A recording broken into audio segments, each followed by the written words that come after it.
Hi everyone, my name is Živa Kleindienst, and together with Aleksandra Kostić, Tadej Vindiš and Peter Tomaž Dobrila, I am one of the curators of the International Festival of Art, Technology and Science, KIBLIX 2021, entitled Virtual Worlds Now.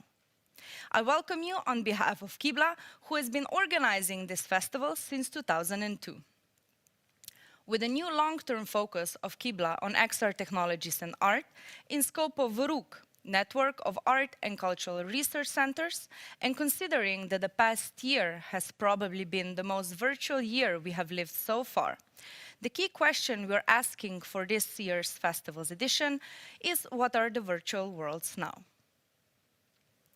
Today, we continue with 7th panel discussion in the series of panels in which we bring together international professionals in the fields of art, emerging technologies, and science. Today's discussion will focus on carbon footprint in information technology. With great pleasure, I introduce today's moderator, art critic, curator, and blogger at We Make Money Not Art, Regine Debati, and our guest speakers, artists and researchers, Joanna Moll, Paulo Neil, and Chris de Decker, who is the author of Low Tech magazine. For Q&A, I kindly invite you to use the live chat on the right side of the screen, where you can post your questions and comments, which will be read by the moderator on your behalf. Regine, the floor is yours. Thank you so much, Jiva, and thank you to everyone at KIBLIX for trusting me to host a panel on the ecological impact of our digital lifestyle. So as Jiva said, I'm Regine Debati, I'm a blogger and I'm an art critic. And since 2004, I've been writing about the way designers, artists, and hackers are using science and technology in a critical and socially engaged way. So the reason why I wanted to have this conversation about technology and the environment is not just because today is Earth Day. It's also because I listen a lot to the radio. And over the past few months, I noticed that each time a journalist was asking an expert in, I don't know, economy, politics, or culture, you know, when the journalist was asking the expert about any possible positive aspect of the pandemic, then usually the experts would say something like, well, the coronavirus is positive because it has accelerated the digital transformation, whatever that means. And indeed, one could say that the digital technology has enabled some of us, not all of us, but some of us to survive mentally and professionally. So we spent the past year streaming movies, working from home, attending Zoom meetings. We also watch video conferences. Suddenly, we don't need to drive to the shops anymore because our good friend Jeff Bezos has made it so easy for us to get cheap stuff delivered on our doorsteps. And some of us even sweat through online exercise classes. All of that from the comfort of our own home, which is, you know, lovely. It also means that we take far fewer planes and that we don't use cars as much as we used to. And surely this is great for the planet. Now, the problem is that even though the coronavirus is not following us online, our carbon footprint does follow us online, and it can be a very heavy footprint. It's not just the online spreadsheets and the conference platform we used during the pandemic in order to work.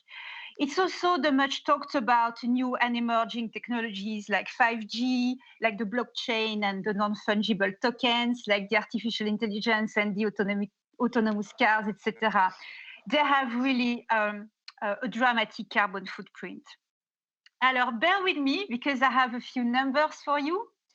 In 2019, the Shift project, which is it's a French think tank that is advocating for the shift to a post-carbon economy. So in 2019, they estimated that the digital sector was responsible for 4% of greenhouse gas emission.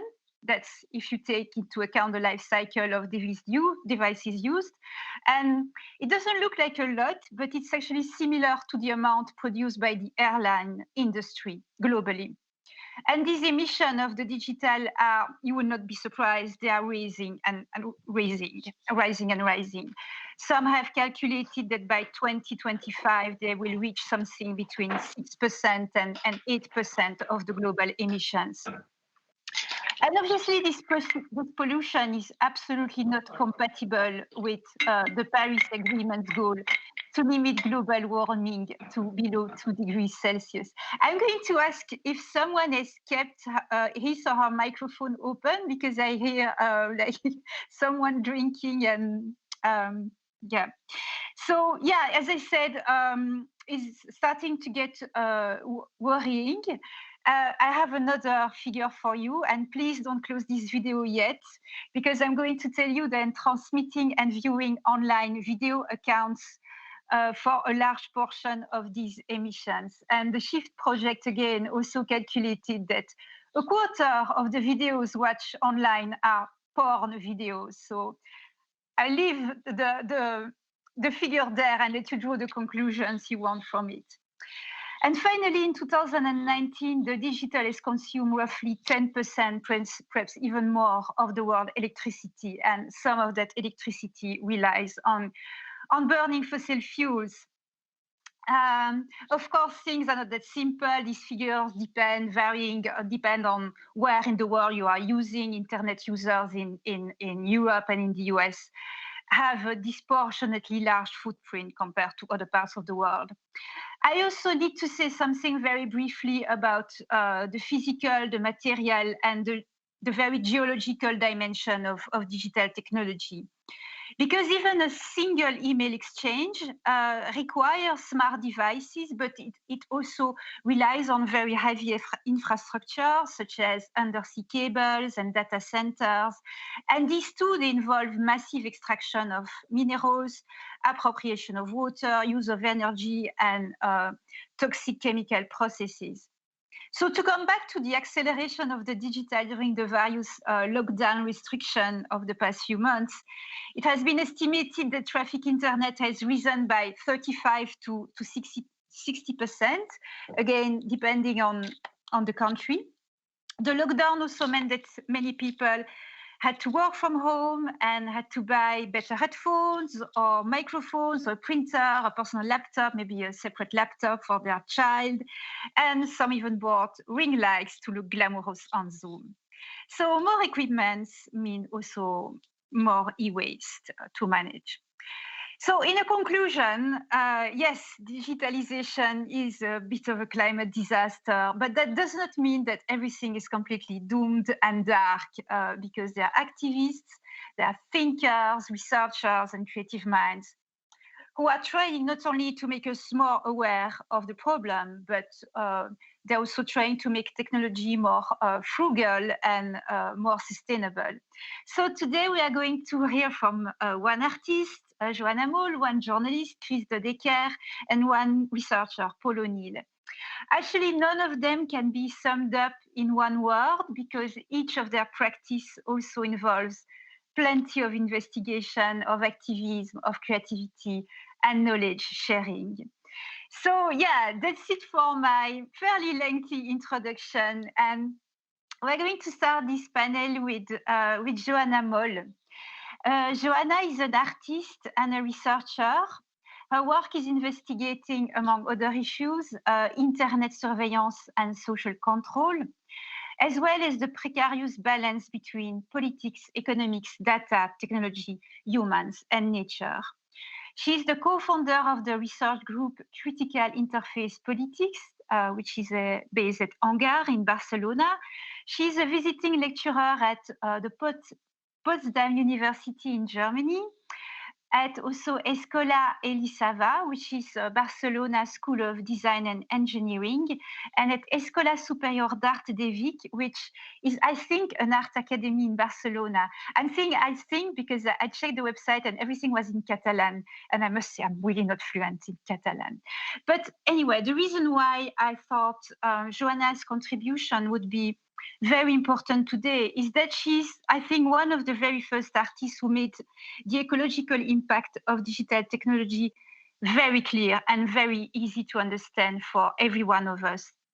So, for example, back in 2014, I think she had this artwork that is visualizing how much CO2 is generating from searches on google.com.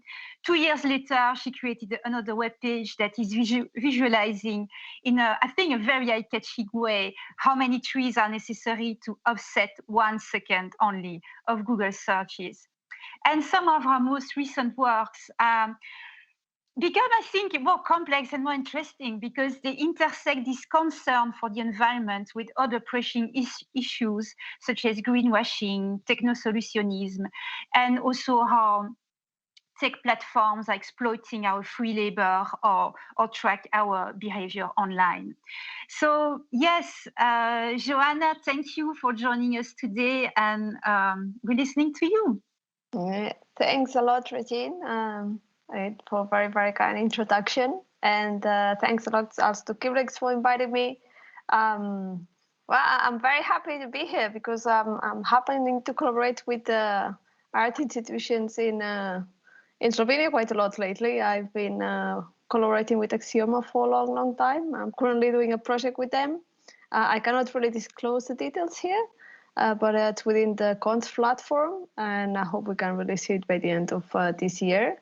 So it's also like in terms of carbon footprint of society and data and a lot of other layers that, well, I can talk about it later on this year, hopefully.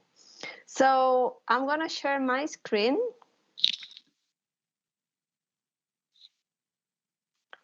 So as Regine said, can you see this? Yeah. Yeah. So this project, I released it. No, okay, I'm having a problem sharing it. Just a sec, I'm going to stop sharing and I'm going to share the browser, because if I can do that, I'm not sure what you're seeing now. You still see the... Yeah. Now you can see on my screen, right? Perfect. That's what now you can see this too, right? Okay. So this project, I released it in 2014. I mean, I'm going to talk about the carbon footprint of data through 3 of my most recent projects, which is a thing that it tries to explain in a very simple way, as Regine said, and this was my purpose from the very beginning. So this project is called CO2 Girl, and I did it in 2014. And it came from a very silly question. I remember it was 2013, and I was sitting at home in front of the screen, and suddenly like this question popped up in my mind and was like, okay, how can it be that this works? This cannot come for free, all this data here, right? And at the same moment when I asked these questions, like, of course not. And I felt so stupid. And in that moment, I felt that it was very worrying that this equation wasn't embedded in the social imagination. And it was terribly urgent to make this visible. So then I just did this project in 2014 after I did almost 1 year of research in the topic, because back then in 2013, there was information, but there wasn't that much information. And there was very little people that were talking about this. And we're talking about just 9 years ago. 9? No, not even 8 years ago, which is nothing. So this project is exactly what you see. It just calculates the amount of emissions derived from the global visits to google.com per second. And of course, it's a super estimated average, because the problem when it comes to quantify the life, the environmental footprint of our data, like that our internet ecosystem is so massive, there is so many agents involved in the configuration and operation of the internet, that it's impossible to determine its exact emission. Just as any other industry, this is not solely on the internet. It happens with any other industry in the world. It's impossible to trace like the complete supply chain of any product that we are consuming. And well, then this comes when infrastructures are supranational and unable to be controlled, which is the case of the internet. So after this project, I was very concerned with numbers. I feel that numbers do tell a lot, but at the end of the day, they do not say a lot, right? They do not communicate very well, because with this project, you can understand that there is a number that is increasing very fast, and eventually it's getting very big, and it's not going down, it just keeps on increasing. Yeah. But what does really represent for us as humans, as for our flesh, yeah, and for our ecosystems? What is, there is something that dies because something else is appearing. So there is something that dies because we are just seeing Netflix video, right? Or there is something that dies because we just sent an email, yeah. And I feel that we do understand the impact of something so intangible of as our online ecosystem when we refer to those things that we can touch, yeah. So I did this project. I'm going to share the screen again.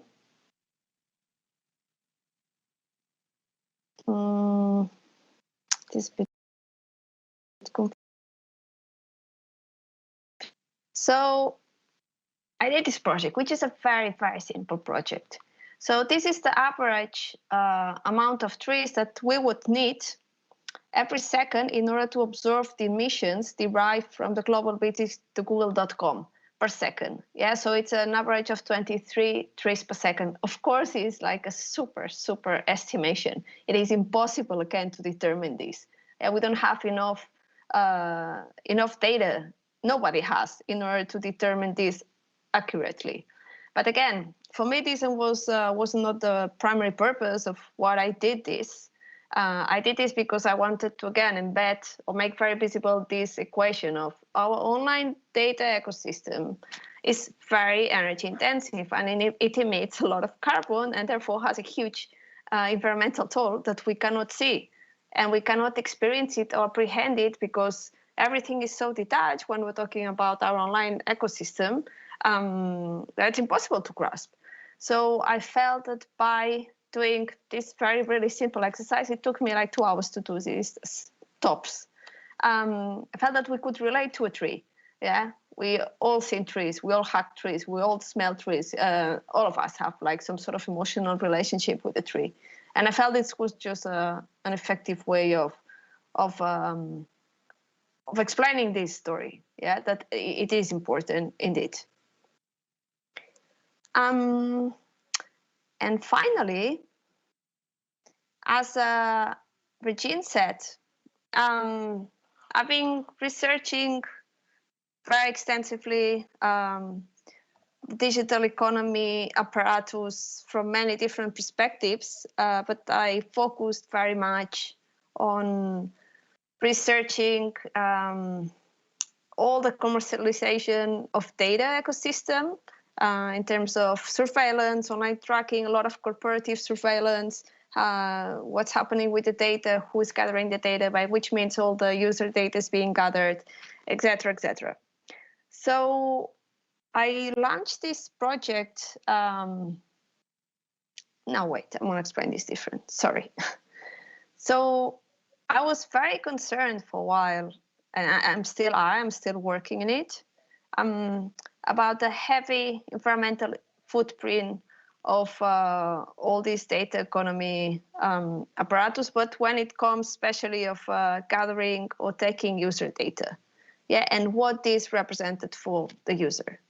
So in order to explore this and put this, again, sort of equation into a spotlight, I did this project, which is called The Hidden Life of an Amazon User. Oops. Now I'm not sure. Okay. Yeah, something happened when I do this. Just a sec. I'm not sure you can see. Can you see this? Somehow it gets, when I do full screen, well, doesn't matter, I will try to run like this. So everything started when I bought this book. So this book is a book by Jeff Bezos, The Life and Lessons and Rules for Success. You can find it for any influential IT super millionaire guy over there. And it has an incredible long subtitle as well. I bought this book. It's very, very short. It's like not even 62 pages. I think it's 61 and a half, something like that. I don't know. And the font size, it's very, very big. Yeah, and it doesn't really say much, the book. It's about just tips on how he made his fortune, and that's it. One of the one of the main advices that he gives is please sleep 8 hours a day, which is like, okay, great. But I don't think you just make your fortune by that, right? But thank you very much. So as I purchased this book, I did a couple of things. So the first thing, I tracked every single interface that Amazon made me go through in order to purchase this book. But I have to make very clear that I just did the minimum number of steps required. Yeah, I had to repeat this operation several times because I always got distracted by some things. I clicked in images that I didn't have to click. I just went to visit suggestions and so on. So here I did not. I just went straight to buy the book. So it was a total of 12 interfaces which I encountered. So this was like the homepage. Then I just searched for Jeff Bezos. And then I had like a long list of books that were suggested to me. Then I just picked the book I wanted to buy. There was a lot of review and comments. And then I added it to the basket. And then I had a lot of other recommendations to me to buy. And then I had to select the shipping address. Then I had to sign in. Then I reviewed my shopping cart in order to purchase it. And then a lot of other suggestions were just served to me. Then choose shipping options. Select the payment method. Chose a billing address for the second time. Review or order. And confirmation of your order. And again, more and more suggestions. Finally, it was like the only woman that was suggested to me, Michelle Obama. Still, she's a very powerful character, but all the rest were just guys all the time. And there is a second layer of research I did, which at the same time, I also intercepted all the code that took place or that had to that allowed this website and all this interaction had with this website possible. Yeah. So how it goes when you visit a website, it's not that you go and visit it. Yeah. And I remember Julian Oliver explained this in a very good way in a workshop I attended for him many years ago. So it's like the page visits you. So there is all this amount of code, images, and everything that allows to run a website is being downloaded into your computer, which means that part of the energy costs of operating a website falls on the user. Yeah. And that's how much code was downloaded in my computer. It was almost 10,000 pages of written code. This is an exhibition that's actually in Halle right now, in Leipzig at Halle 14. And for this exhibition, I just printed all the code that I intercepted that was downloaded in my computer. It's, almost a little bit more than 10,000 pages worth of code. Yeah. So at the end, now I'm going to show you the project, but this project, what really talks about, it's this double exploitation of the user. So it's not that Amazon just makes money out of exploiting user data, yeah, which is basically every time we access a website, every single millimeter of activity that we do in this website is being monitored and analyzed. Yeah? And basically it's the main business model of the digital economy. Yeah. Access to user data, keep user data, and trade in user data. Yeah. So it's not that Amazon is making money out of that. It's also the user needs to assume part of the environmental impact of this exploitation of his data, of your data. Yeah. So it's not that you're just being exploited by means of free labor, but you also have to assume part of the energy cost of this and part of the environmental impact. And there is no negotiation whatsoever with those companies. This, of course, is just not exclusively from Amazon. This is just like a normal practice. Yeah, but we don't tend to see this that way, that we have to assume part of the energy costs of the business model of those companies, which ultimately it's going to benefit those companies and not the user. So I'm going to stop sharing the screen. I'm going to go again to the browser. And I'm just going to share the project. And yeah, so that's a project. It's online. So what I did here, it's a very simple project again. So it's a very simple project in shape, not in research, of course. So here you can access like all the interfaces that I went through. So it's the first interface, along with the code that I found in the first interface, yeah, behind sort of the first interface. It's 5 minutes to get to the second interface. That's how much code there was there. Along here, you can see like the megabytes loaded. It was a total of 80 megabytes. And the bat hour that took my computer to perform to activate or to download and make the first interface work, yeah, in the browser.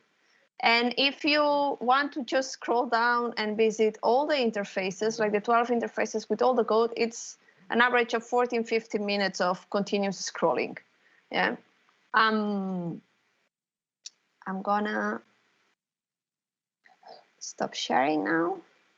So again, like to visualize this project in that way, I felt that you could really, because you really need to work in order to see all the code, to activate all the code and all the interfaces. It's sort of, you can experience in flesh the energy intensive, or how energy intensive these operations are, even though we don't see them, but they are there. Yeah, I will leave it here. Thank you, Joanna. I was very, very impressed by the 10,000 pages of code that you intercepted during your Amazon purchase. I did the scrolling exercise on your project page the first time, and I thought, well, there must be something wrong. It cannot. I thought I was the problem, because indeed it's completely endless, and I really wanted to go till the end. Yeah, it took a lot of time. So yeah, I have just one question for you. So hello, I really like how increasingly your work is investigating and interconnecting the social, the political, the ecological dimension of everything that is digital. And a work like The Hidden Life of an Amazon User is drawing connections between surveillance, exploitation of free labor, carbon footprint. And other of your work look critically at Google, at dating websites, and data brokers, and big corporations. So one thing I'm wondering is that, did any of these tech giants or these corporations ever react to your work? And do you also try to protect yourself? For example, do you work with lawyers who ensure that you don't get into trouble by denouncing the dark sides of this, the way these companies are operating? Okay, my computer does very weird things, so I could sort of hear your question. I'm going to repeat it again. So you say that if those companies ever contacted me or did something, and if I'm taking any legal counsel or protection, or actually I think it's one of the hits of my life, because it's so hard to contact Google. There is just one email that you can use to contact them. And they did contact me in 2018, because even though I published the CO2 goal in 2014, somehow in 2018 it got it's not viral, right?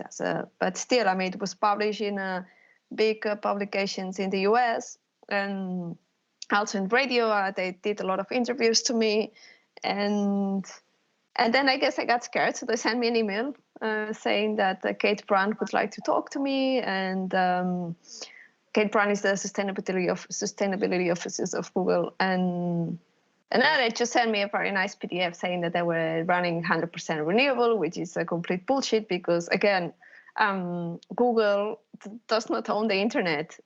In order for Google to operate, it needs a lot of other technologies that cannot control their energy impact. So they might run sustainable maybe in their operations, but the internet is much bigger than their own operations, their own infrastructure. So this, yeah, but they didn't go further. One thing, a very funny thing that happened to me, like in the very same day that I published the CO2 goal in 2014, my Gmail account stopped working for 24 hours. And I felt this was very weird because this never happened to me before. And it never happened to me in the future. So I'm not sure if it was like just like a casualty, or it was because it's not that I made like a huge press release or something. I just shared it, I mean, in social networks.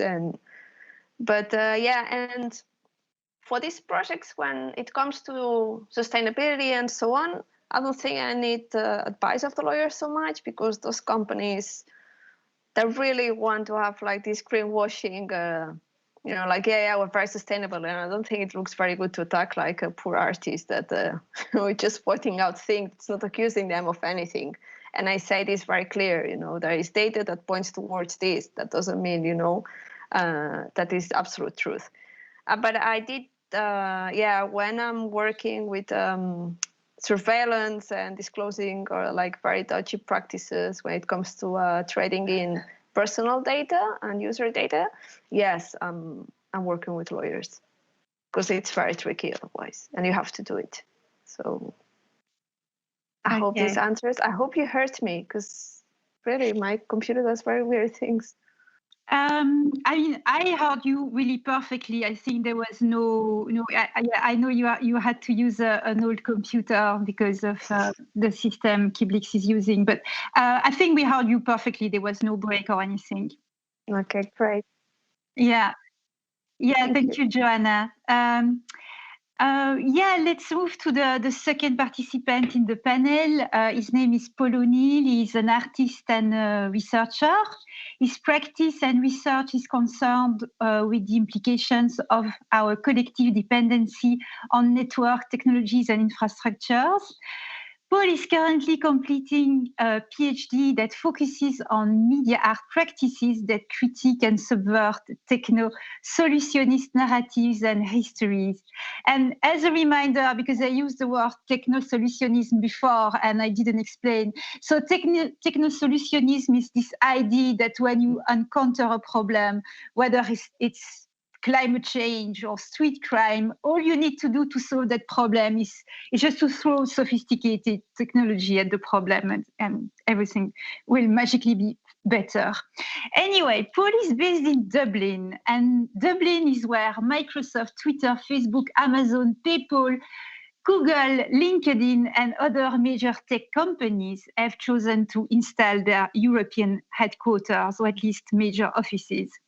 And the last time I talked with Paul, he was taking anyone interested on a kind of touristic tour in Dublin, where people got to see the grim office buildings, the energy-hungry data centers, the warehouses, the industrial estates, and other pretty soulless tech infrastructure that internet relies on, and that these infrastructure most of the time are invisible to us. So I think that Paul is going to give a short overview on Ireland's internet infrastructure and on related environmental concerns. The screen is yours. You need to turn your microphone on. Sorry, I'll try that again. So thanks, Regine, and hello, everybody. So I've just turned my microphone on, but I'm actually going to turn my video off because I'm going to use a slide deck here. So just not to complicate things. So just bear with me for 1 second, please.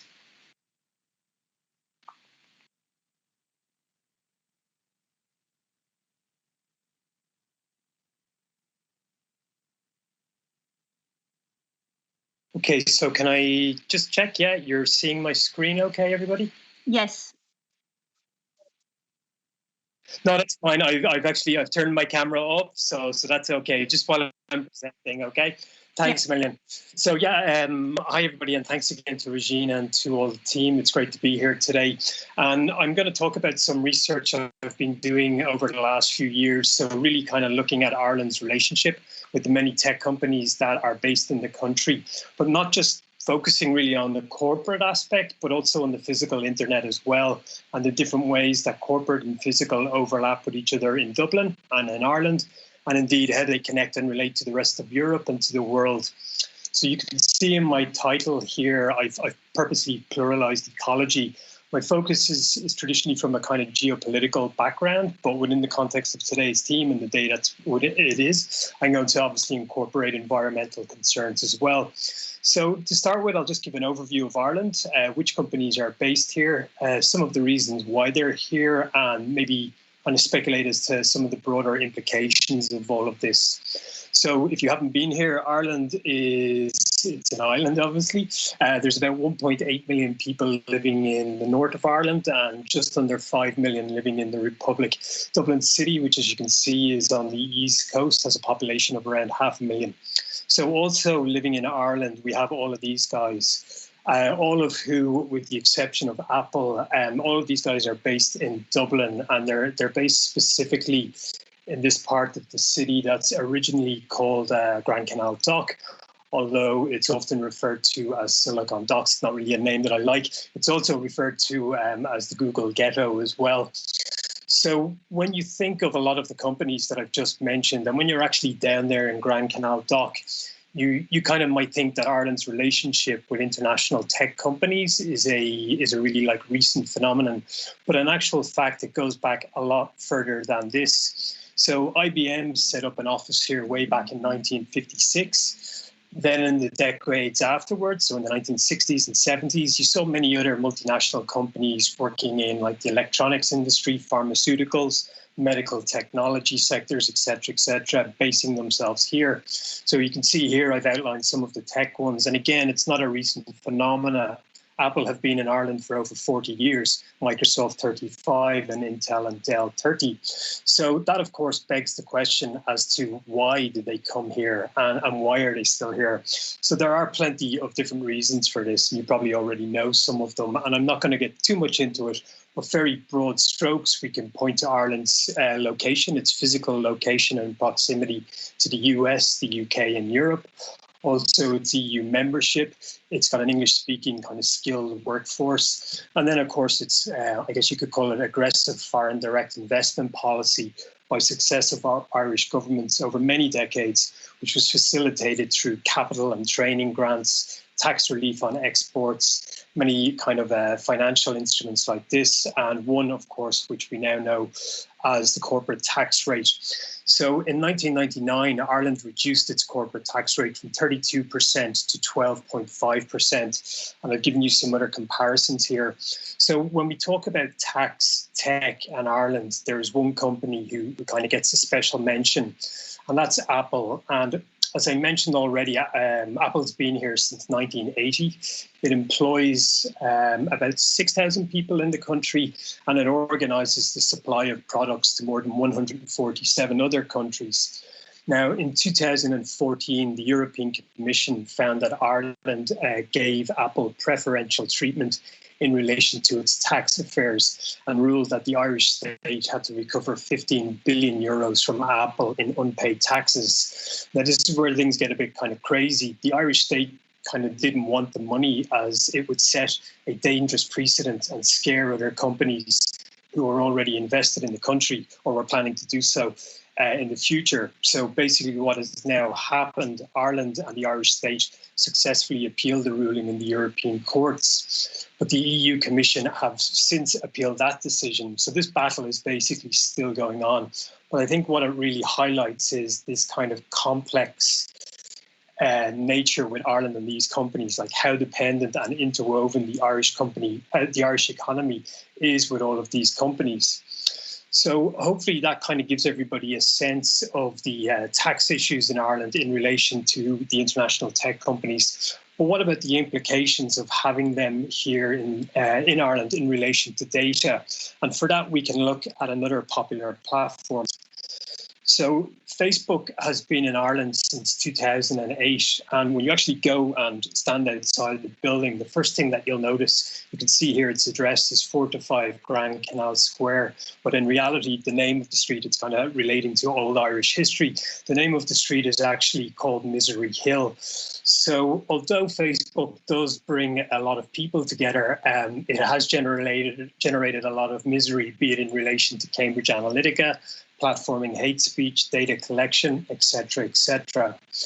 Now, as Regine kind of pointed out, Dublin is Facebook's European, Middle East and Africa headquarters. This is a really, really important point, as it means that due to the European Union's data protection and privacy laws under GDPR, any issues surrounding data in relation to Facebook have to be lodged with the country that they are registered in, which in this case is Ireland. So basically what this means is that the Irish Data Protection Commission has basically become the de facto pan-EU regulator for Facebook and many of the other tech companies based in Dublin. And we've seen this play out legally in relation to a number of cases, but I'll just quickly mention one brought by the Austrian privacy advocate, Max Schrems. So in 2007, he initiated a series of legal challenges against Facebook. Again, he had to do this through the Irish Data Protection Commissioner. And this was in relation to the transfer of his data and that of EU citizens to the United States. So what happened there was the Safe Harbour Agreement, which was a set of privacy principles developed to protect the EU citizens' data from being transferred to the US by American companies, was invalidated. Schrems was successful in this case, and since then he has new legal challenges against WhatsApp and Instagram, which of course are part of Mark Zuckerberg's network empire.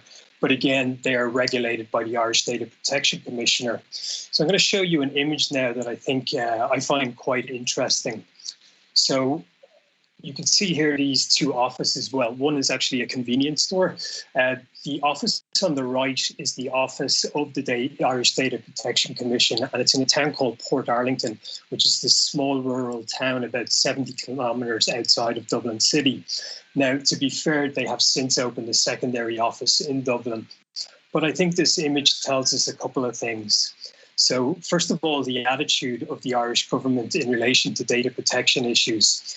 You know, it's kind of this out of sight, out of mind mentality. And also it kind of gives a sense of scale in relation to regulating these companies. And this scale is also apparent financially. So the budget for the Irish Data Protection Commissioner this year is about 20 million euros, which in comparison to obviously all the tech companies is absolutely nothing. So that is a quick overview of some of the financial and data issues associated with these companies in Ireland. But what about the more material, physical aspects of the internet? So first, let's kind of consider how Ireland connects with the rest of the world. So there are about 20 different subsea cables landing in Ireland. 16 of them are in the Republic. And they vary in length. So the shortest one is 120 kilometres and it goes over to Wales. The longest is about 12,000 kilometres and it connects to the US as well and the UK. And all of these cables connect to connect to either the United States or England, which is really interesting when we think of Ireland's historical relation to these countries in terms of trade and emigration. But now this relationship is increasingly centred on data.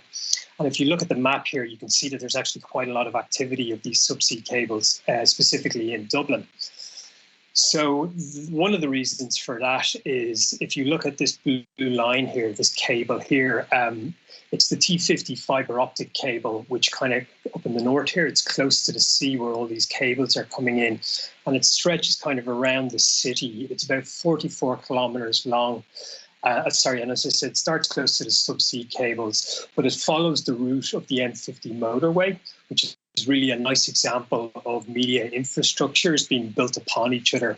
So this cable was built originally in 2001 to offer connectivity for many of the business parks in proximity to the motorway. And these business parks would have hosted many of the the tech industries that I mentioned earlier on. But as a consequence of this, another industry that has emerged in these business parks is this one, the data center industry. So there are, and these numbers are yeah, they're almost up to date. It might have changed a little bit over the last few months, but there are about 60 operational data centers in Ireland at the moment. And the data center industry, big data is big business, basically. It's projected to be worth about 13 billion euros to the Irish economy by 2025. Now, the majority of the data centers in Ireland are all located in close proximity to the T50 cable. So they're all close to Dublin in the suburbs. They connect to the T50, which connects to the rest of the island. But then also, as I said, it connects to all the other subsea cables and then to the rest of the world. Now, 77% of these data centers are hyperscale. So hyperscale data centers are basically data centers that are owned and operated by the companies whose data they hold. So the big ones, basically, such as Microsoft, Google, Amazon and Facebook. Again, all of them are here in Dublin and all of them are in proximity to the T50. So in relation to like data sovereignty and technopolitics, there are plenty of issues with these companies, but what about the environmental consequences? So in a recent report from the last year or two by EirGrid, which is the state-owned electric power transmission system operator, they predicted that data centers and other large energy users will consume about 29% of Ireland's electricity by 2028. So in contrast, worldwide consumption is 1 to 2% of data center energy, and that's set to reach 8% by 2030.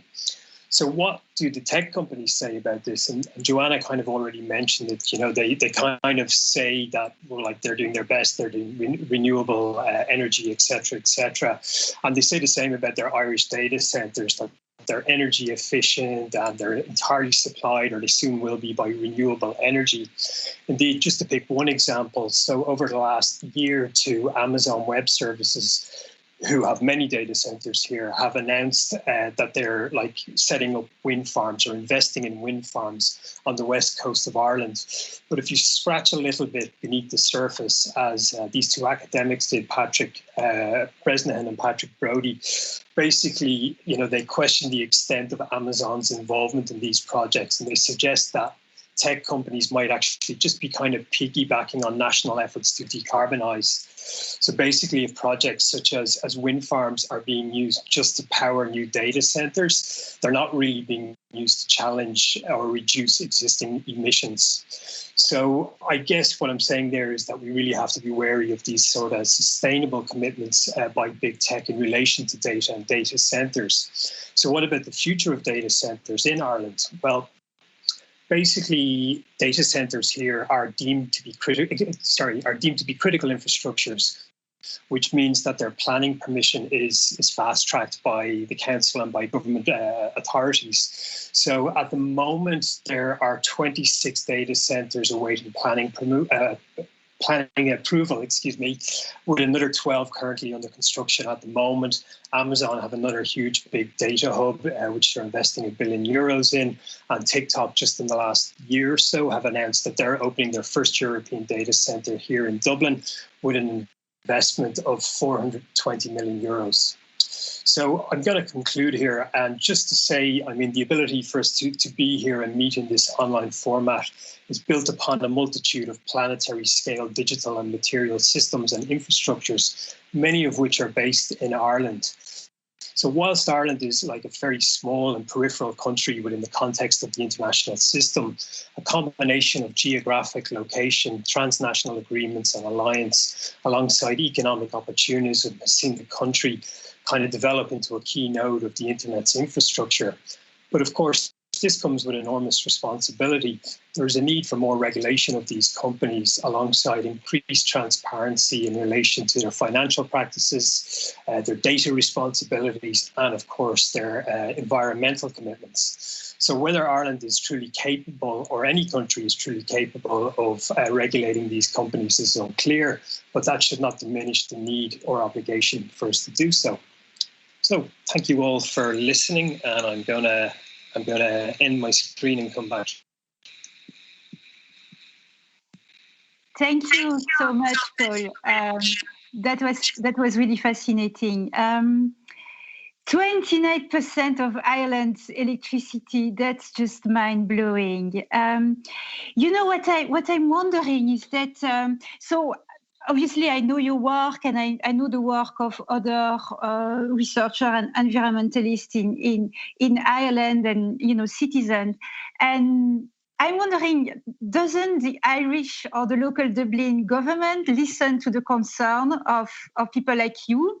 How does the Irish or the local Dublin government balance the concern of environmentalists, researchers, activists with the idea that Amazon and Google and other big tech firms are bringing money, job, prestige to their country? So how, I have the feeling listening to you that they give the priority to the big tech firms and not so much to the citizen, but maybe it's a very naive and superficial vision I have. No, I think it's to be honest, unfortunately, it's quite accurate. And I guess the reason, there's a multitude of reasons, and I definitely don't have all the answers, but I guess it's again this kind of historical thing that we've been so dependent in our history on these pre-tech, on different companies investing. We were, very much our economy was like pretty much non-existent for so long, and it's really only kind of now in the 1990s where it's emerged. So there's this kind of collective sense maybe of don't rock the boat, and there are people, of course, who are rocking the boat, and they should be, but again, it's just this kind of how do we get it right? So basically our economy is extremely intertwined with all of these tech companies. There is definitely an increased awareness of it, and a lot of the awareness, yes, to a certain extent environment, but the awareness of the problems with them is very much centered on tax. So it's always tax that gets the headlines, and again, rightly so. So for example, last week, I didn't include it, but last week, the figures were released for Google in relation to the amount of money that they moved out of the country in 2019, and it's somewhere in around 63 billion euros of profit was moved out. Okay, now this was done legally through our kind of insane, so the double Irish tax structure. Now that double Irish tax structure, it finished in 2019. But, I'm sure there's other ways now. So, sorry, Regina, kind of going off here. So there is an awareness that we need to do better, but then there's just this horrible interdependence and dependence on tech companies. And the government don't really want to, as I say, rock the boat on it. Something, I don't really have the time to ask you a second question, but I'm going to try. I remember you wrote some really fascinating essays in 2019 in the Ireland Inquirer, and in one of them you were looking at cable at data centers and other physical infrastructure of the internet, and you were explaining, among other things, how they were reflecting geopolitical realities. So I'm wondering if you could say 2 words about that. Yeah, just again, a kind of tax. I guess I find it really interesting because we have all of these companies who maybe here in Dublin are not necessarily, okay, this is very basic, are maybe not doing, we'll say, bad things. But for example, Amazon or AWS, a massive part of their global infrastructure is based in Dublin. But then when you look at what they're doing elsewhere and their partnerships with the US military and other organizations, it's quite problematic.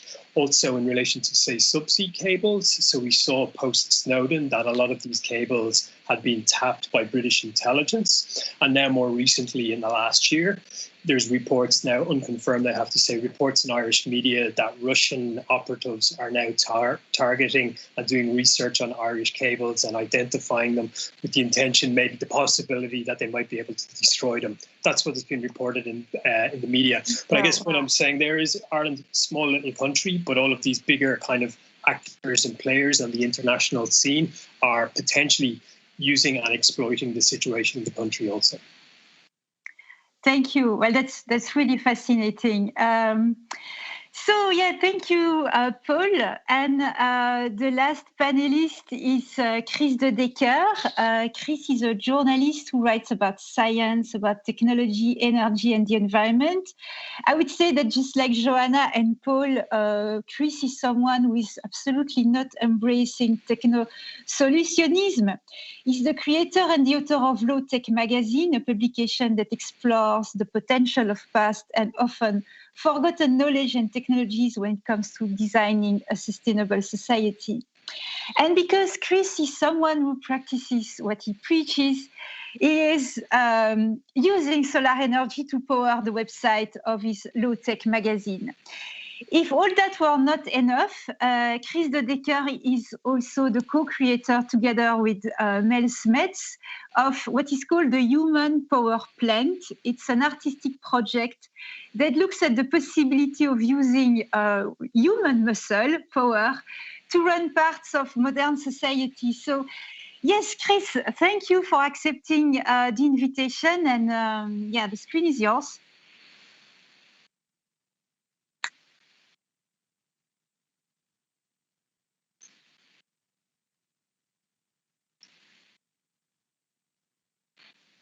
You need to click on the microphone. See, I'm Mr. Lowe. I don't understand all these things.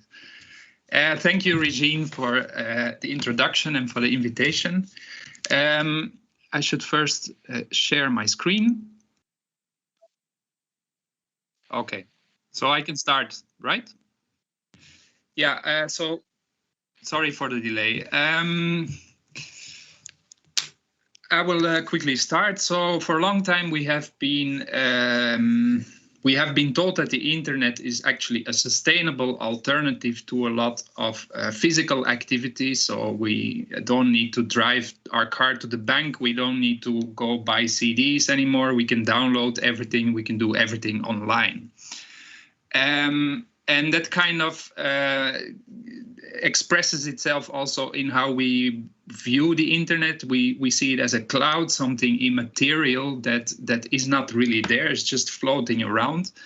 But of course, in reality, there is a massive infrastructure that is behind the internet. And by now it has become clear that the internet is not so much a solution, but it's also becoming a big fat problem in terms of energy use and sustainability. And first, I want to say a bit about why the energy use of the internet keeps increasing. And I see 3 reasons for that. And one is the fact that the content on the internet becomes increasingly heavy. So if you look at this graph from the HTTP archive, you see that between 2010 and 2020, the average web page has increased 3-fold. So you basically have 3 times the data traffic to download the average website. On the mobile sites, it's even more than 1,000% that the average size went up.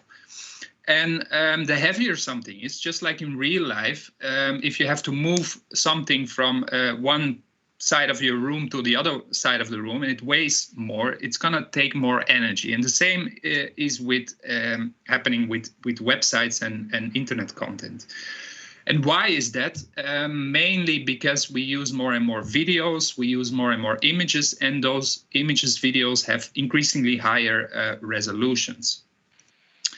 And we also need increasingly powerful laptops and other computers to access these increasingly heavy websites. So it's not just the operational energy use. We are actually also, by having increasingly heavier content, we are also accelerating the obsolescence of computers.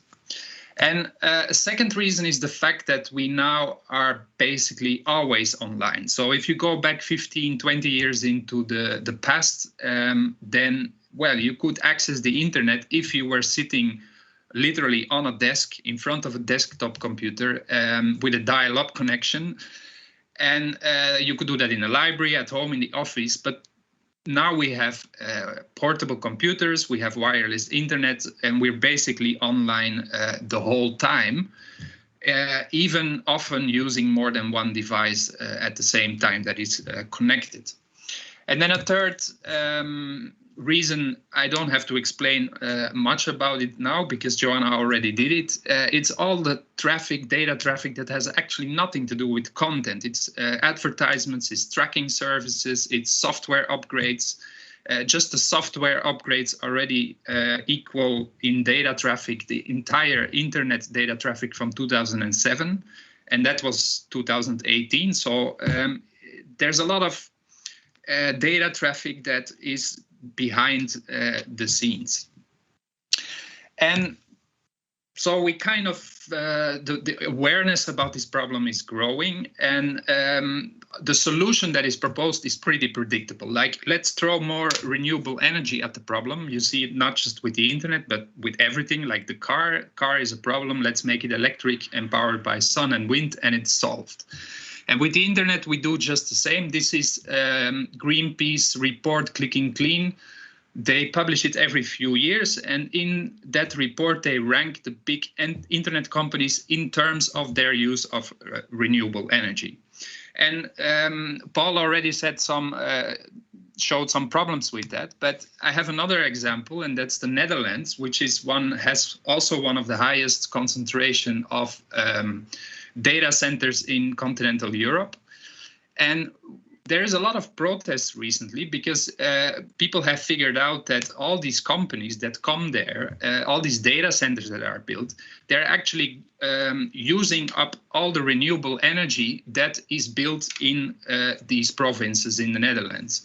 And that means that companies like Facebook, Google, Microsoft, they can say like, hey, we are now 100% renewable powered, but the households and the businesses that live in those provinces, they are back to fossil fuels, basically. So it doesn't really solve the issue. It's not as simple to just switch from fossil fuels to renewable energy. We also need to address these trends that make the data traffic and the energy use increasing constantly.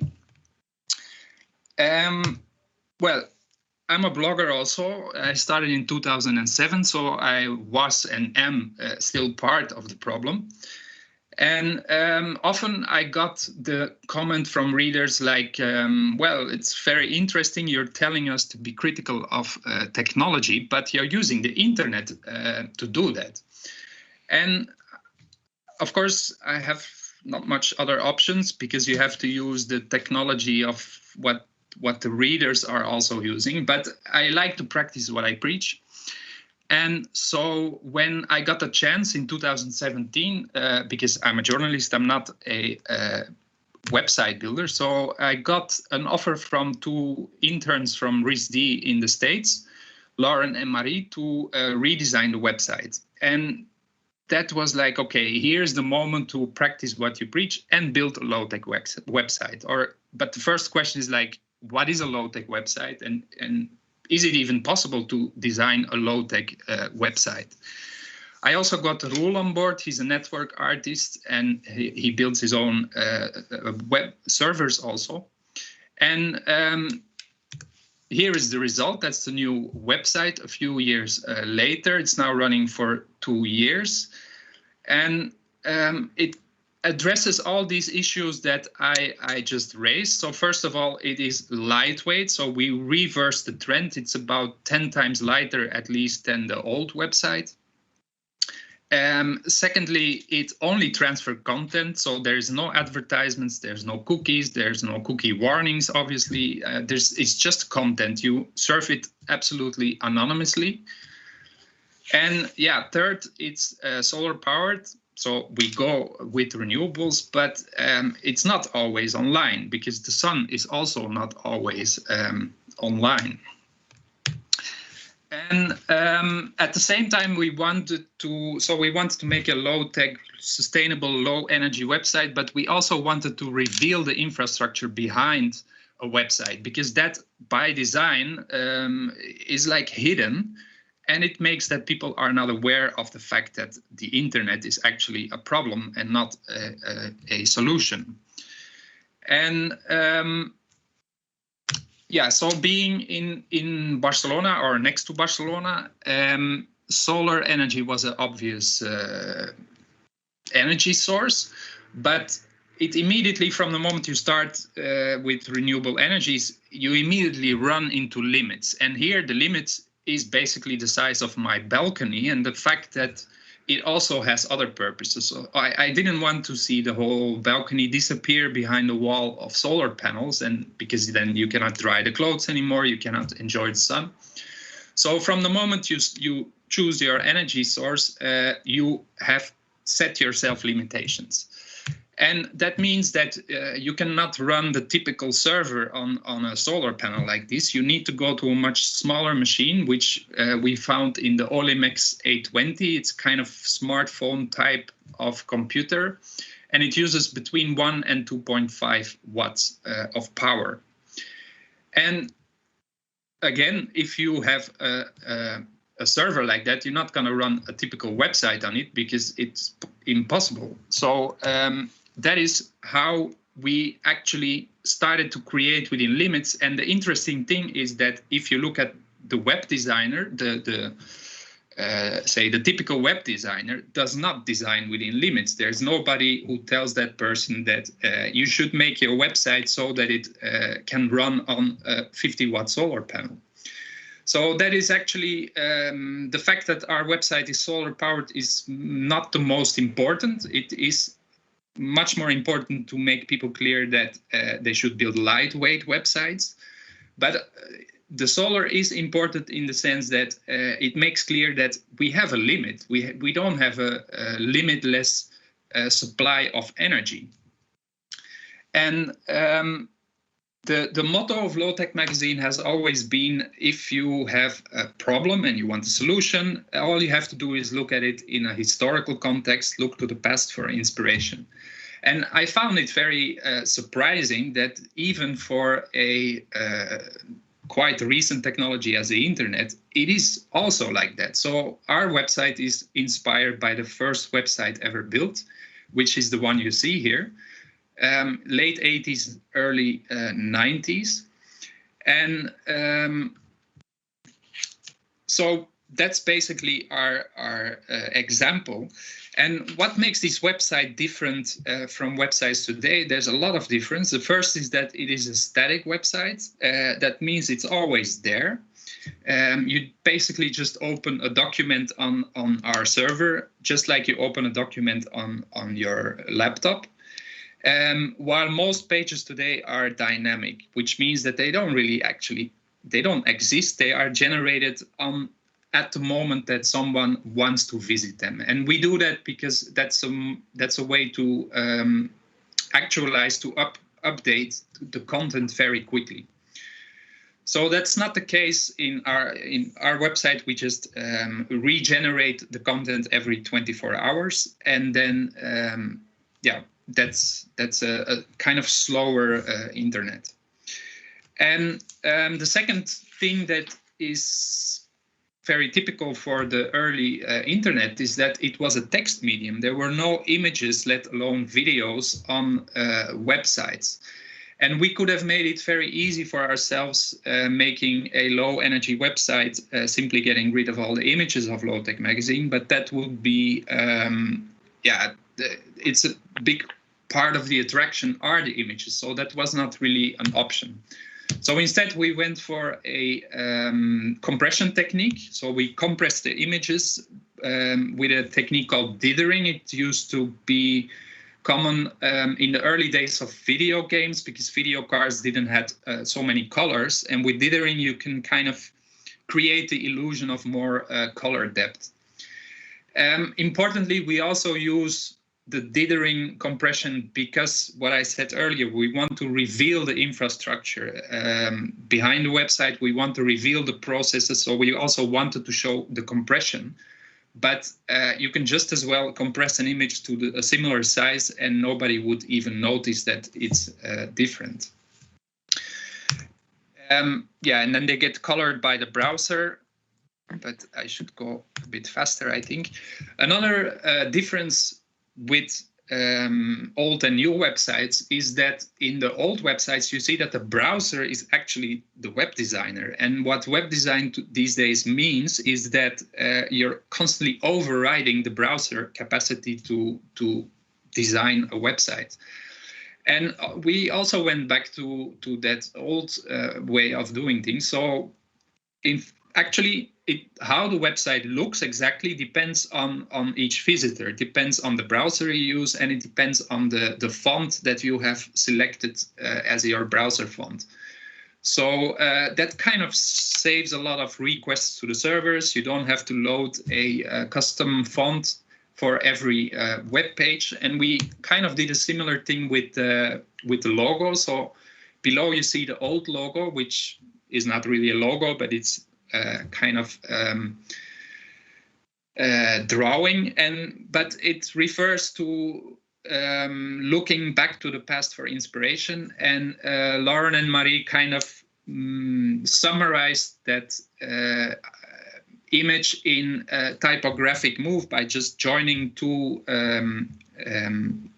letters that, well, symbols that become an arrow when you join them.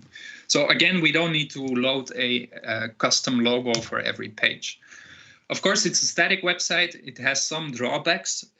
For us, the only thing actually is the comment. So before, when you commented on an article, it appeared, well, not immediately because I have to moderate them, but now it only gets updated every 24 hours. But I wouldn't call that a real problem.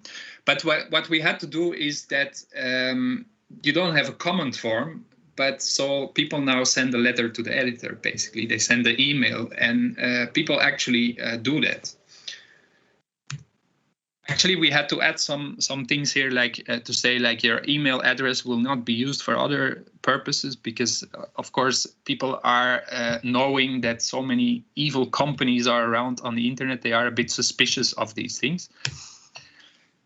All these design decisions that we did, they really pay off. So the old website is still online. That won't last, but for now we can make comparisons. This is one of the latest articles, and you see a difference in page size of a factor of 20. The requests to the server are also very much diminished. And it's also faster. And that's quite interesting that, for example, if you look at cars, if you want to make cars more sustainable, they're probably not going to get faster. They're going to get slower. But if you look at websites, a website that's more sustainable and that uses less energy is also faster. And our website was not built for speed. It was built for low energy use. It's also located in a very bad location. Barcelona is not Dublin or Amsterdam. It's really not the center of the internet infrastructure. So it would be much more faster even if you put it there. And of course, by having a very light web site design, you also allow people to access it with very old computers and very slow internet connection. So you can visit our website with a 99 computer and a dial-up connection, and it will still load within a reasonable time. Now, it's not just the solar panel that is It's not just the solar panel that has a limit, it's also the battery. So the problem with any off-grid power system is that you need to choose not just the size of the solar panel, but also the size of the energy storage.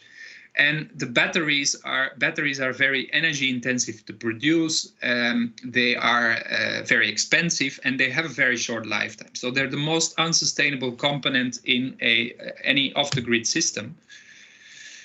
And that's why we went for a quite small battery, and it keeps the site online through the night because the readers are across the world. It would not make sense to close the whole shop at night. And 1, maybe 2 days of bad weather, and after that it goes down. So the website just closes down, and you get this. And yeah, it's a kind of every off-the-grid system is a compromise between reliability and sustainability, cost, space on the other hand. And in our case now running for 2 years, so this is from 2020, the uptime was 95%. So 20 days per year we are offline and the rest of the year we are working. Between May and November we had 6 months of uptime without interruption. And so, yeah, it's a kind of sacrifice that the website is not always online. But if we would want to have 100% reliability, we need 7 times more batteries. And if you start calculating, we made a life cycle analysis of the components of the installation. If you add 7 times more batteries, all these things, batteries, solar panels, servers, charge controllers, you need fossil fuels to build that. And if you overbuild your system to make it 100% reliable, you're actually using much more fossil fuels and producing much more carbon than when you would just plug it into the wall. So it's really essential to, if we switch to renewable energies, that we are aware of the fact that it's a very different type of energy source from fossil fuels. It's not always there, it's less abundant. And so we need to adapt our technology and our lifestyle to that. And in a way, it's going back to the past because, of course, renewable energy is nothing new. We have done this for centuries. Windmills were kind of wind-powered factories. They just were operated when the wind blew, and otherwise people just didn't work the factory. Sailing boats, exactly the same. They work when there is wind, and otherwise they just don't work. It's very simple. And in that same tradition, we made our website not always accessible.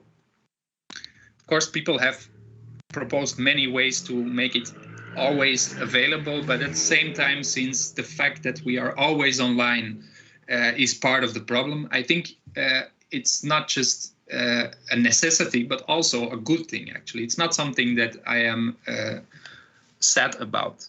Of course, it generates a bit of confusion. A website is not always online. So we gave the visitors some clues. One is the battery meter that you see here at 50%. And then, of course, there's a weather forecast because the readers are not in Barcelona, so they have no idea what kind of weather it is. And the accessibility, of course, depends on the weather here where I live. And yeah, you could say, like, you expect a lot from your readers that they should check the weather before they come to visit your website. But it's not just the readers, it's also for us. So when I want to publish a new article, for example, I need to first look at the weather report. Otherwise, I may launch a new article, all these links coming in, people coming in, and then the website goes down. That's not really attractive. And also, like, the regeneration of the site, we do it at 4 in the afternoon and only when the weather is good, because that's when there's most energy available.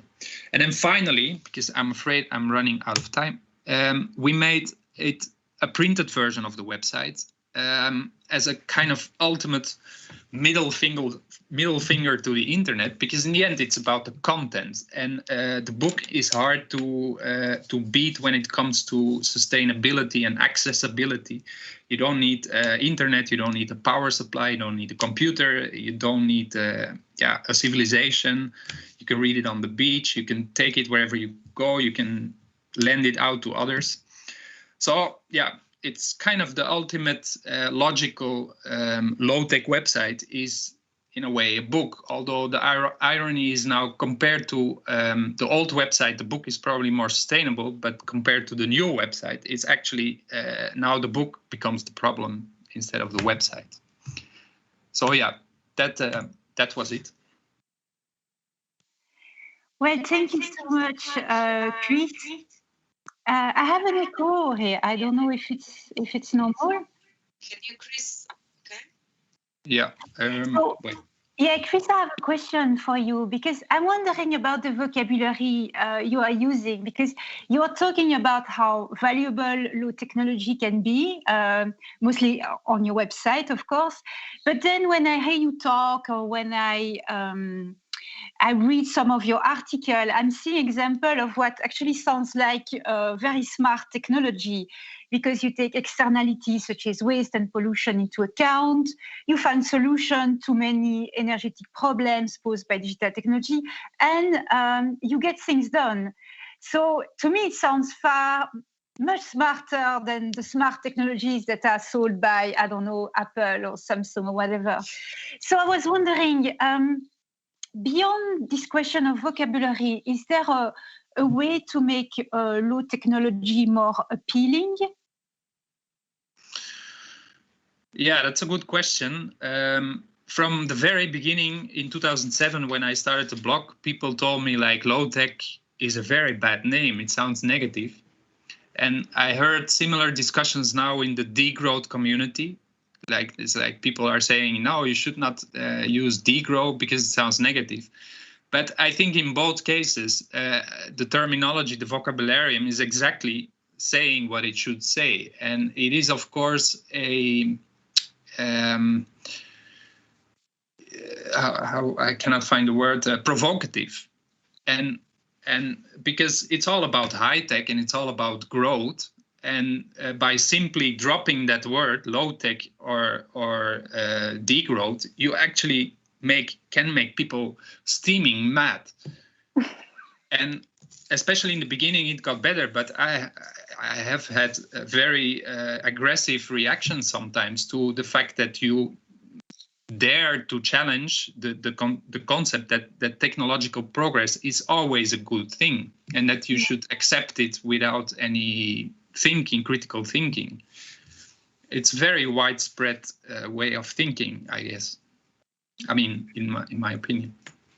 I think the reason why I picked on the word is because if you look at the other side, it's always about cloud computing and everything is invisible and seamless and intangible and that kind of, yeah, I'm sorry, it's lying. And yeah, so yeah, anyway, great answer. And actually, I wanted to draw also Paul and Joanna in the conversation because I have questions for all of you. And the first question relates to what you've just said, Chris. So I don't know if you know, but the French President Emmanuel Macron would probably call you, Chris, especially, but also perhaps me and Joanna and Paul. He would call you an Amish. In France, there is a fairly powerful movement of citizens, of designers and activists who are questioning the need to implement 5G technology because they're afraid of the kind of impact it's going to have on the environment.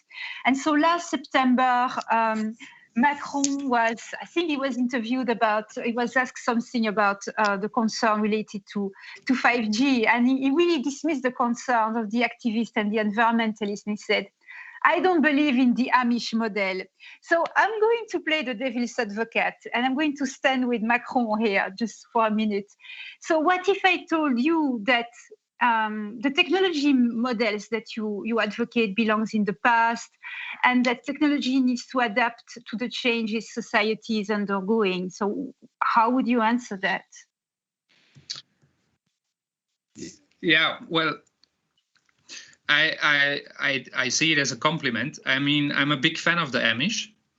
And it's to start with, what Macron says is not true. They don't live in the past because, as Kevin Kelly noticed a few years ago, they are actually slow hackers. They just are slower in adapting new technologies and more selective.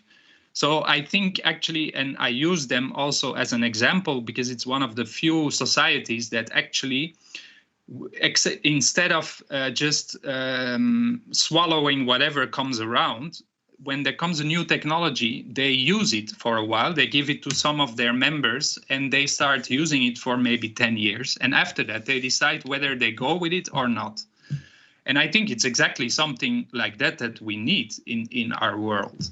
Not just what Macron is like, whatever is new is better and we have to accept it and shut up. And that, I think, is a very naive and dangerous. And I think the Amish actually are an example of how you could deal with that in a better way. And it doesn't have to result in a lifestyle that they have, because also if you look at the Amish, there's dozens of different groups and they all have their own technologies. It's not one big, they're not all the same.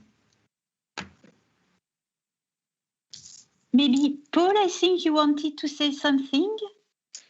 Just to really say, yeah, I don't agree with Macron at all for many reasons. No surprise there, really. I mean, very broadly, there's always a healthy need to critically engage with technology, whatever technology it is. We shouldn't be just consuming things automatically.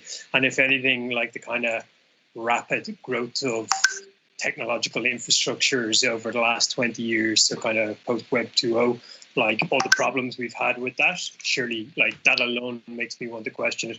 Then also I'd say that like progress and innovation, that is not, surely we're at a time now of awareness where progress and innovation that is not ethical or sustainable, it's not really progress or innovation. So yeah, I don't have time for what Macron is saying at all. I think that, should I? Yeah, go on. I think that the problem also with 5G, I mean, aside from the fact that you need to install new technology and what's going to happen to the 4G technology, 3G technology, where all this technology is going to go, like, you know, like physical objects and everything else. I mean, let alone all the energy and all the environmental impact that just to produce and install all these new technologies, 5G technologies will mean, right, in general. But it's also the problem with 5G, and here's where I see like a huge major problem, is what it's going to enable. It's going to enable that people will produce much more information, and that people would just produce more, and then the production is going to increase and everything is going to increase. I read this article a long time ago where it said that now on average we're producing around 2 gigabytes of data per internet user per month, and with 5G this is going to increase up to 30 gigabytes per month per user. This is ridiculous. We really don't need this, right? So I think it's this problem that they are talking about. Yeah, it's going to be much more efficient, but again we have like this huge paradox of efficiency, so-called the Chapman paradox, that when something is much more efficient, maybe the technology is going to waste less, is going to need less energy to operate than 4G and 3G, but the demand is going to be higher. So then you have it, that there is nothing left of efficiency. I mean, as you know, industrial modes of efficiency, whatever it is. But yeah, that's a huge problem indeed. And I think one of the concerns I read related to 5G is that people think that's ridiculous. We would have to buy new devices, new smartphones. Yeah. And this actually brings me to another question I have. I'd like to get your opinion on the Fairphone, because it is a more sustainable and more, not just you, but you too. Because you know what I think about it. Yes, but okay, so the Fairphone is this more sustainable, more ethical smartphone that was launched in the Netherlands in 2013. And what surprised me the most about it is that everyone was and still is very enthusiastic about it. And I'm surprised that it has not massively influenced, I don't know, Apple or Samsung. And I'm also wondering, does it really inspire many consumers? Because if you look at the numbers in Europe, we still change smartphone every 2 years. So I was wondering, has the Fairphone achieved something beyond, you know, becoming a powerful symbol of better practice in phone manufacturing and reparation? Yeah, you're laughing.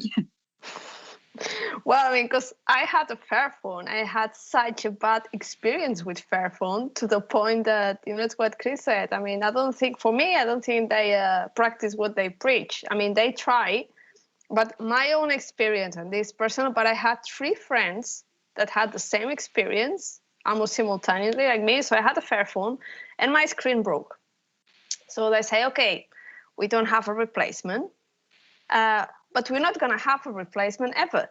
That's it. We're not producing this anymore. And I couldn't use my Fairphone. And then the thing is, like, I couldn't change my screen with anything else, because it was like a very specific size. I went to every technology shop, like in the center of Barcelona. It's full of well, you know, full of very cheap stores where you can get replaced almost anything. I could not do it.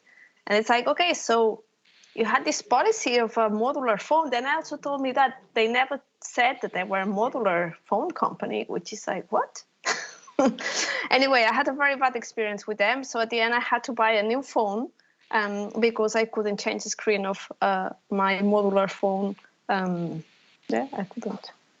So I'm not a good, a good reference for this. Sorry. I don't know if Chris, I heard in an interview that you don't have a smartphone, so I will show you my phone. That's my phone. Ah, Nokia. Yeah, no, I really don't want a smartphone. The question is, how long am I gonna be able to keep living without a smartphone? Especially now with the vaccination passports and all these things. Let's see how long it lasts. But yeah, I hope I never have to buy one. And actually about this Fairphone, there is a study, a life cycle analysis that concluded that only 30% of the Fairphone can be recycled.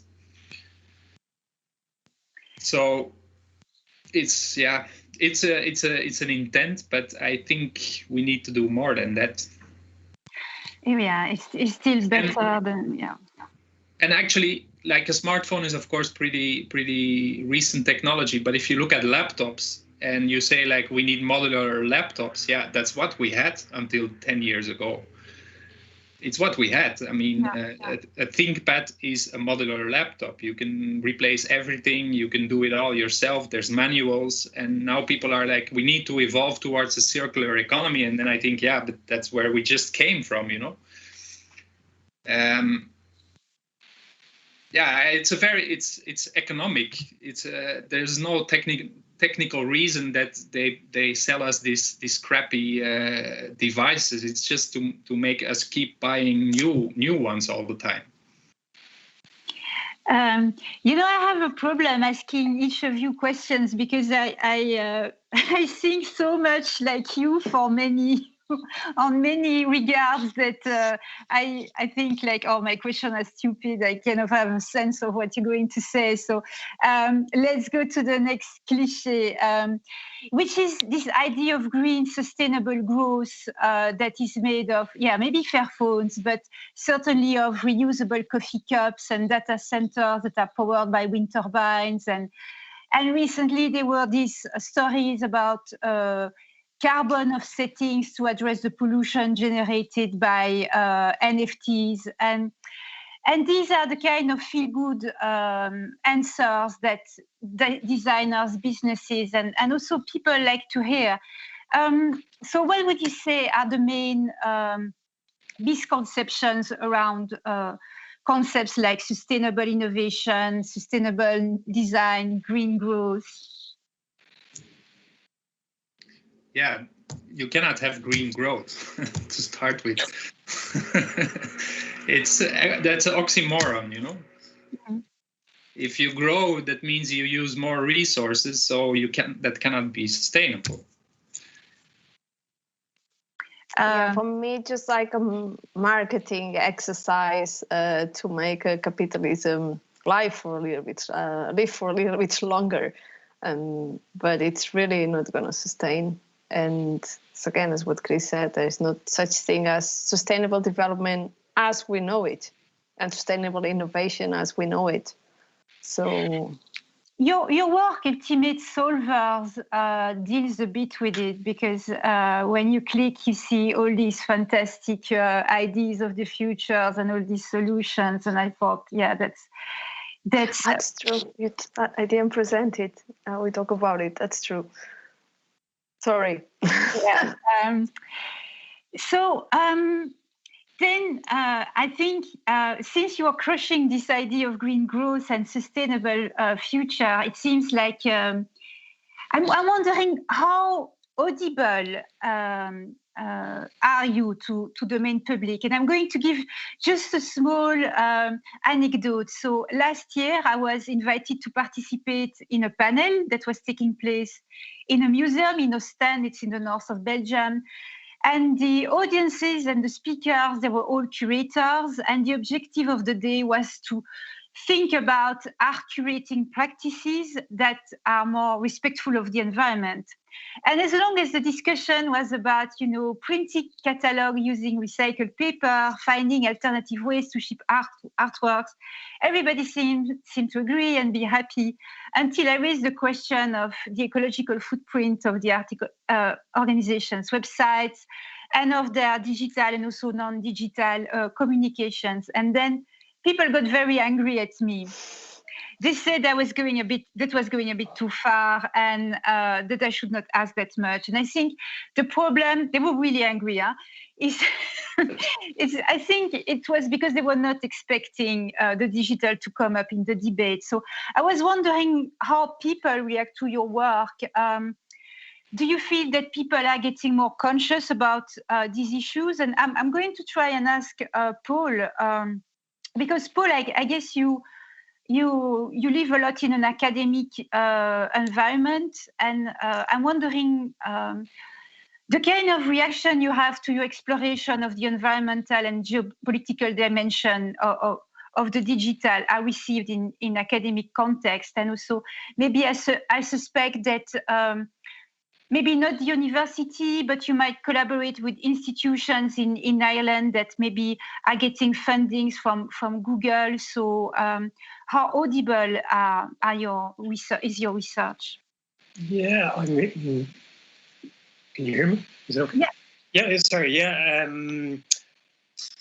I guess there's always going to be that tension within academia. I think, famous last words, I think I'm okay because what I'm doing, it's very hard to dispute what I'm saying. I'm backing it up with the information. It's there. So academically, I haven't encountered too many challenges, but that could maybe I'm saying that and going, well, okay, I've never gone over to, say, the business school and presented my research. It's always been kind of maybe this element of kind of preaching to the choir. So that's something that I need to work on. Then, of course, as I kind of mentioned earlier on, we have this narrative of Silicon docs. So I guess I am kind of going against that. That's a little bit maybe problematic. But what can you do? You kind of still have to go forward. I guess in a sense, to kind of relate to what you were saying in relation to maybe the more public element. So sorry, in relation to funding from these tech companies, yeah, I mean, it hasn't really come my way yet directly, but again, there's always going to be some awkward moments, But in a broader sense with the public, maybe I'm being a little bit naive, and I was thinking about it earlier on that, okay, so first of all, in relation to the pandemic, I'm not over it. People are saying, it's going to change things. Not so sure of that myself, to be honest. I think we're going to slide back into all the old habits, but in framing the environmental debate, and again, maybe this is my naivety, maybe we can now start expressing it within the context of, well, during the pandemic, it really became apparent how integrated and dependent we were on technology within the context of working from home. And I acknowledge the privilege of being able to work from home and do all of this stuff. So maybe we can start to simulate and promote new narratives about environmental concern, specifically in relation to the environment, which is in the way that I think that with low-cost airlines also generated a kind of debate about the environmental footprint of them. Another way I think is obviously the question of education. Obviously, I'm not in school anymore.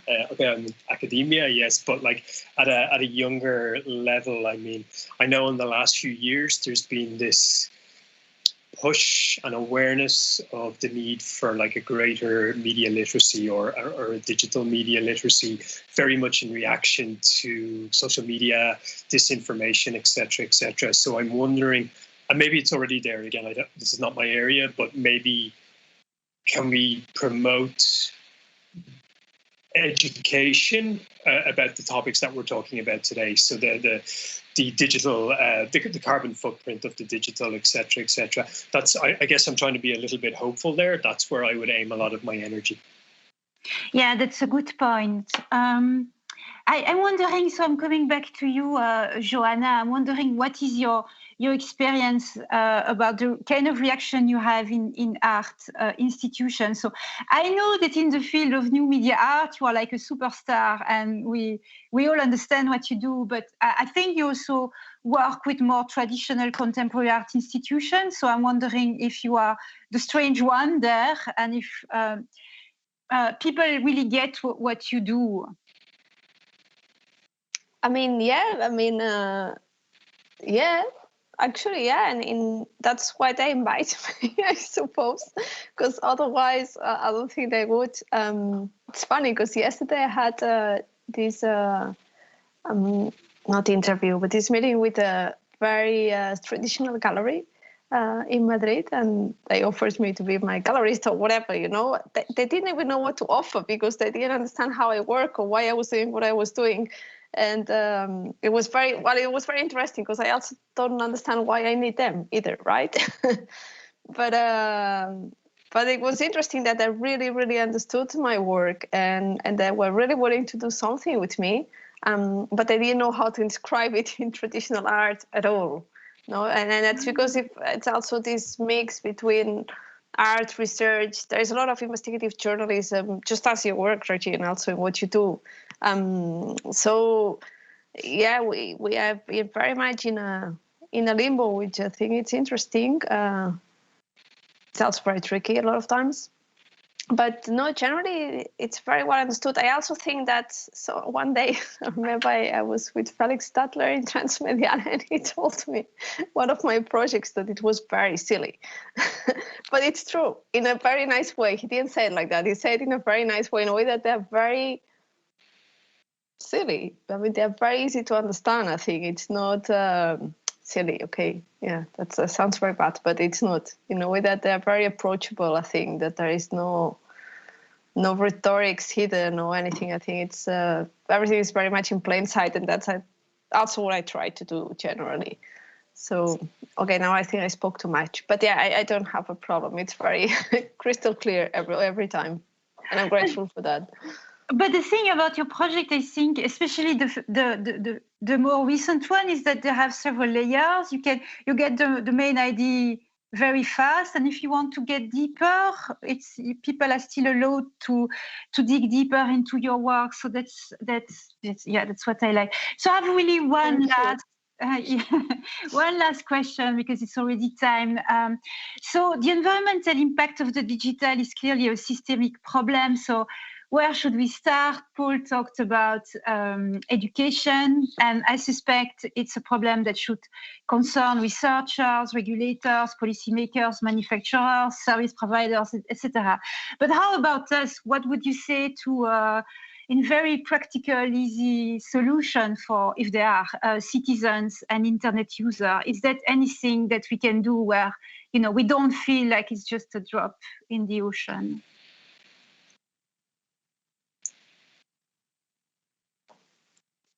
I can answer this, or Paul, you can answer this. I can just give my humble opinion on this. Joanna, after you, Joanna, you go ahead. No, I think that it's very important to understand that this is a systemic problem.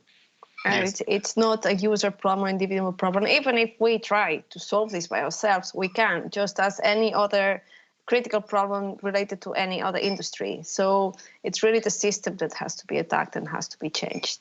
Again, I think that organizing ourselves in communities, it's always the best course of action, right? I'll leave it here, so I will allow Paul and Chris to have some time. Yeah, you can kind of try to rebel, kind of sabotage, like by having a phone like this, but you make your own life so difficult. And I can do it because I write about it, but if you don't, then you make it too hard for yourself. So it's really not something, it's also this typical neoliberal idea that the individual needs to solve the problem. And we should not buy that. It's just the system that needs to change. Paul, do you feel like adding something? Yeah, I think Chris and Joanna kind of got it perfectly, but yeah, just again, this idea that it can't be the individual, but also an awareness of inclusion into solutions, and people that don't have voices, who may be more dependent, really need the tech, that I sometimes are going, this tech is bad, or we shouldn't be using it, or we should be using it less. So just an awareness that some people don't have that kind of ability to switch off as much as we might like them to, or whatever. Okay, so it's about time. So thank you so much to Joanna, to Paul, to Chris. I think you have all been fabulous, and I'm sincere. So I will give the mic back to Jiva and to the KIBLIX studio. Thank you. Thank you, Regine. Thanks a lot. Thank you.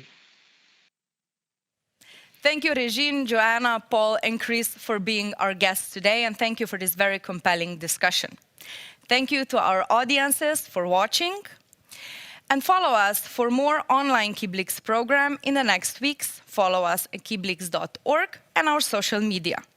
In May, we are announcing also the opening of the international group exhibition KIBLIX 2021, Virtual Worlds Now. That's all for today. Join us next week and see you soon. Good night and take care.